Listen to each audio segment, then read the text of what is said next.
बच्चों India classes में आपका स्वागत है। देखिए एक्सरसाइज 10.13.1 का क्वेश्चन नंबर 11 है। A fair die is rolled, consider the event E equal to 135, F equal to 23, G 2345, find P E upon F, P F upon E, P E upon G and P G upon E, P E union F upon G and P E intersection F upon G. ये सब find करना है बच्चों। आइए solve करते हैं। देखिए P E upon F, तो पहले तो ई इंटरसेक्शन एफ निकाल लो। ई इंटरसेक्शन एफ,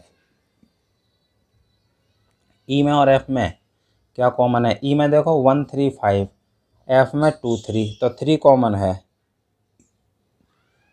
और बच्चों इसकी प्रोबेबिलिटी निकाल लो ई इंटरसेक्शन एफ की। टोटल कितने हैं? डाई में टोटल 6 होते हैं, ठीक है। तो देखो N S total number of sample points 6, तो ये हो जाएगा ई इंटरसेक्शन एफ में 1 है तो 1/6। इसी तरह बच्चों पी ई की प्रोबेबिलिटी, ई में देखो कितने हैं? 1 2 3, तो 3 टोटल 6। ऐसे ही पी एफ में देखो कितने हैं? 2 3, 2 हो गए ना, तो ये हो जाएगा 2/6। हमने पी एफ की भी जो है प्रोबेबिलिटी हमने फाइंड कर ली। तो देखो बच्चों अब ई यूनियन एफ है, तो देखो ई यूनियन एफ अगर निकालेंगे हम, ई में और एफ में, ई की वैल्यू है 135, यूनियन एफ की वैल्यू है 2 3, तो ये हो जाएगा 1 2 3 5 ई यूनियन एफ। और ई इंटरसेक्शन एफ ये भी निकाल लो बच्चों, इसकी भी ज़रूरत पड़ेगी। ई की वैल्यू है 1 3 5 और इंटरसेक्शन एफ की वैल्यू है 2 3 2 3, तो देखो कॉमन क्या है? 3। ई इंटरसेक्शन एफ बच्चों यहाँ निकाल रखा है। चलो ठीक है। देखिए अब देखो हमें ई यूनियन एफ का और जी का इंटरसेक्शन, देखो ई यूनियन एफ इसका इंटरसेक्शन निकालेंगे जी के साथ, क्योंकि इसकी ज़रूरत पड़ेगी। ई यूनियन एफ की वैल्यू है 1 2 3 5, 1 2 3 5, और इंटरसेक्शन जी की वैल्यू है 2 3 4 5, 2 3 4 5। तो बच्चों ये आ जाएगा। देखो दोनों में जो कॉमन होता है, इंटरसेक्शन का मतलब कॉमन, 2 कॉमन है, 3 कॉमन है, और देखो बच्चों 5 कॉमन है। ये आ गया ई यूनियन एफ इंटरसेक्शन जी। अब इसकी प्रोबेबिलिटी निकाल लो। पी मतलब प्रोबेबिलिटी किसकी? ई यूनियन एफ इंटरसेक्शन जी, इसकी प्रोबेबिलिटी ये हो जाएगा पी। इसमें देखो सैंपल पॉइंट्स गिनो पहले। इसमें सैंपल पॉइंट्स हैं 1 2 3, तो 3 हो गया। टोटल सैंपल पॉइंट्स 6 हैं, number of total sample points. ऐसे ही जैसे ई यूनियन एफ इंटरसेक्शन जी निकाला है, अब देखो हमें ई इंटरसेक्शन एफ अपॉन जी की प्रोबेबिलिटी निकालनी है। तो इसके लिए हमें निकालना पड़ेगा ई इंटरसेक्शन एफ और इंटरसेक्शन जी। तो ई इंटरसेक्शन एफ में देखो क्या है? 3, और इंटरसेक्शन जी देखो जी में क्या है? 2 3 4 5, 2 3 4 5, तो देखो इसमें कॉमन आ जाएगा 3। अब इसकी भी प्रोबेबिलिटी निकाल लो। पी ई इंटरसेक्शन एफ और इंटरसेक्शन जी, इसकी प्रोबेबिलिटी, इसमें सैंपल पॉइंट 1 है तो हो जाएगा 1 upon total number of sample points 6। अब देखो बच्चों, ये हमने इसलिए निकाला क्योंकि इनकी ज़रूरत है। फर्स्ट में देखो पी ई अपॉन एफ निकालना है, probability of E upon F. तो देखो फॉर्मूला होता है P E intersection F upon में पी एफ। अब देखो ई इंटरसेक्शन एफ की प्रोबेबिलिटी की ज़रूरत पड़ी ना, तो ई इंटरसेक्शन एफ की जो प्रोबेबिलिटी है, देखो ये हमने निकाल रखी है पहले ही 1/6। तो यहाँ लिख देंगे 1/6 अपॉन में एफ़ की प्रोबेबिलिटी। एफ़ की प्रोबेबिलिटी ये रही 2/6, तो यहाँ लिख देंगे 2/6। 6 से 6 कैंसिल हो गया, ये आ गया बच्चों 1/2। ठीक है। और क्या निकालना है फर्स्ट पार्ट में, पी एफ अपॉन ई। ये तो देखो P F upon E formula P E intersection F upon में पी ई।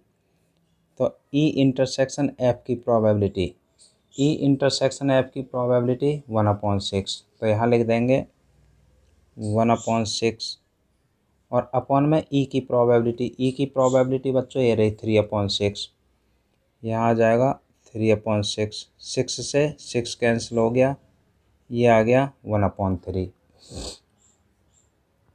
सेकंड पार्ट, सेकंड में देखो पी ई अपॉन जी निकालना है, तो इसके लिए ई इंटरसेक्शन जी निकालना पड़ेगा। ठीक है। तो देखो इसके लिए हम निकालते हैं बच्चों ई इंटरसेक्शन जी। देखो ई में ई की वैल्यू है 1 3 5 और इंटरसेक्शन जी की वैल्यू है बच्चों 2 3 4 5।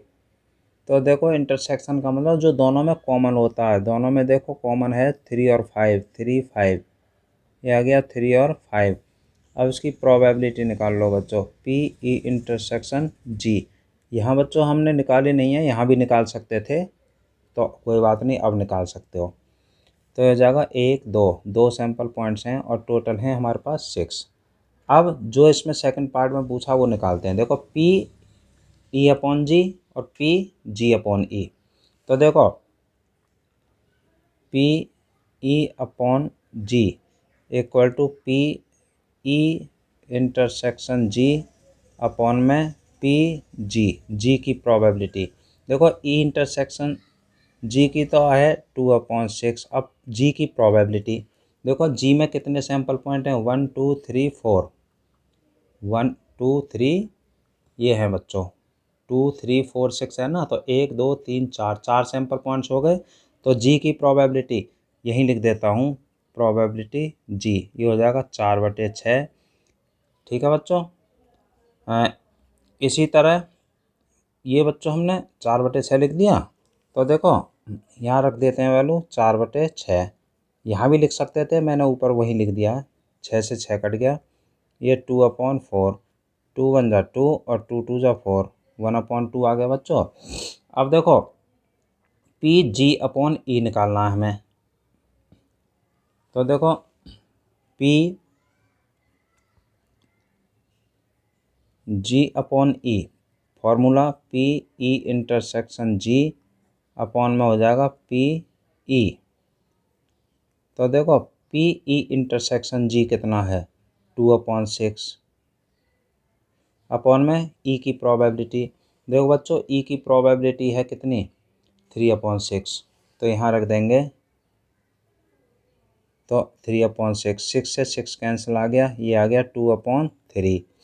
अब देखो ये हो गया। अब थर्ड पार्ट करेंगे, ये वाला जो थर्ड पार्ट है, P E union F upon G और P E intersection F upon G, ये निकालने हैं हमें थर्ड पार्ट में बच्चों। ठीक है। तो देखो पार्ट थर्ड, पहला है पी हमें निकालना है, इसमें ई यूनियन एफ अपॉन में जी। ये बच्चों फॉर्मूला हो जाएगा पी ई यूनियन एफ